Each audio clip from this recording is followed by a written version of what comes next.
है, जो भगवान की प्राप्ति है, वो तो किसी ने की नहीं है इस संसार में, क्योंकि सुखी तो वही है। भगवान तो यही कह रहे हैं कि भाई सुखी तो सात्विक ही है, जो सात्विक है वही सुखी है।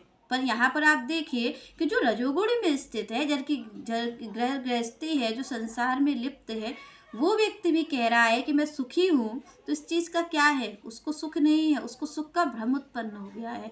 उसे लग रहा है कि मैं सुखी हूँ, पर वो है नहीं। तो यहाँ पर भगवान ने यही कहा कि वो ऐसी निद्रा में सोया रहता है कि उसको लगता है कि मैं सुखी हूँ। आप देखिए कि कोई निद्रा में ही है, कोई सोया हुआ ही है, तो उसको तो ये भ्रम हो रहा है ना कि मैं तो सुखी हूँ। आप स्वप्न में कुछ भी देख लें, आप स्वप्न में देख लें कि आप राजा हो गए हैं, तो आपको तो अपार सुख मिल ही जाएगा। पर आप क्या सोचते हैं, क्या आपको वो वास्तविक सुख मिल गया है? नहीं।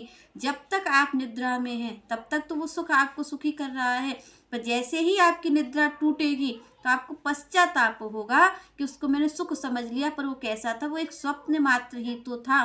वो यही चीज कही है, यही तुलसी बाबा कहते हैं कि क्या चीज सत्य है, सत्य हरि भजन जगत सब सपना।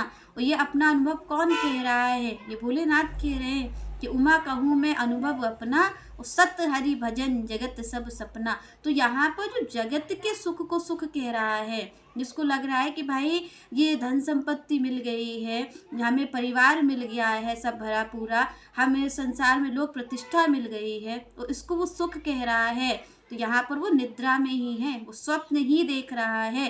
क्योंकि यहाँ पर सत्य क्या है, ये तो संतों ने बता दिया कि सत्य क्या है, सत्य हरि भजन जगत सब सपना। तो यहाँ पर सत्य तो हरि का भजन है, वो आप और हमने किया नहीं है, और हमें लग रहा है कि हम सुखी हैं, तो ये भ्रम मात्र ही है। तभी भगवान ने कहा जो तामसी है वो निद्रा में सुख पाता है, मतलब अपने अज्ञान को ही वो सुख समझ रहा है।